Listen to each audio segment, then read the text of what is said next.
ఇప్పుడు ఎలా? అమలా అమలా, చెప్పు. నాకు కొంచెం ఈ ఉత్తరం చదివి పెడతావా? చిచ్చి, నేను దీనికి చెప్పడం ఏంటి, ఏదో ఒకటి నటిద్దాంలే. ఏమోనే, నాకు కూడా ఈ అక్షరాలు అర్థం కావట్లేదు.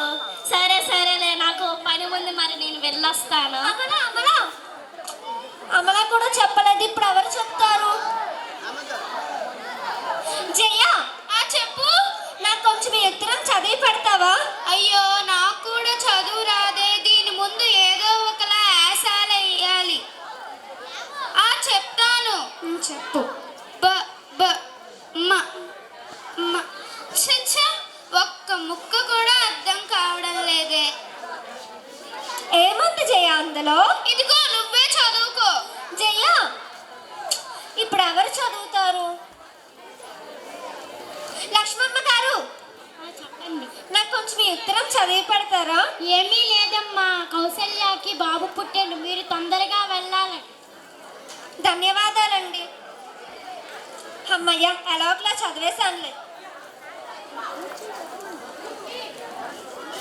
అయ్యో, పొద్దుపోయేలా ఉంది, ఇంకా కమల రాలేదేంటి?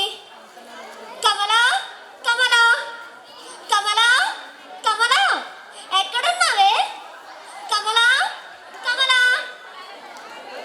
అమల అమల, నా కూతురు కమలని నువ్వు ఎక్కడైనా చూసావా? నీ కూతురు నేనేం చూస్తాను, నా కూతురైతే బడికి పోతుంది, నువ్వైతే చదువుకోలేదు, పొలం పని చేసుకొని నీ కూతుర్ని ఎక్కడ వదిలేసుకున్నావు నాకేం తెలుసు, వెళ్ళి ఎత్తుక్కోపో. నా బిడ్డ నేను వెతుక్కుంటానులే.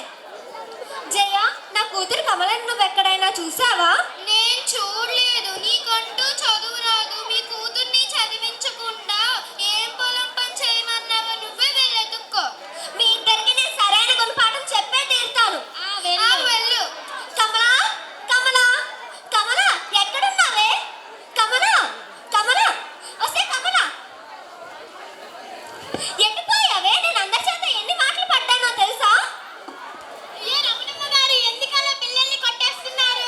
మీకేం తెలుసు లక్ష్మమ్మ గారు, మీరు ఊరుకోండి. నీకేం తెలుసమ్మా, అందరి చేత నువ్వు మాటలు పడ్డావు కదా, నేను కూడా అలానే పెద్దయ్యాక మాటలు పడాలా? నువ్వు ఒక ఉత్తరం కోసం అందరినీ అడిగించుకున్నావు కదా, నేను కూడా అలానే అడిగించుకోవాలా? ఇప్పుడు చదువు చాలా విలువైనదమ్మా, అందుకే నేను చదువుకుంటున్నాను. నా కళ్ళు మూసుంటే నువ్వు తెరిపించావమ్మా. నేను ఇంక నుంచి బాగా కష్టపడతాను. నువ్వు చదువుకొని గొప్ప స్థాయికి వెళ్ళు, నాకు మంచి పేరుని తీసుకొని రా. లక్ష్మమ్మ గారు, మీరు నా కూతుర్ని బాగా చదివి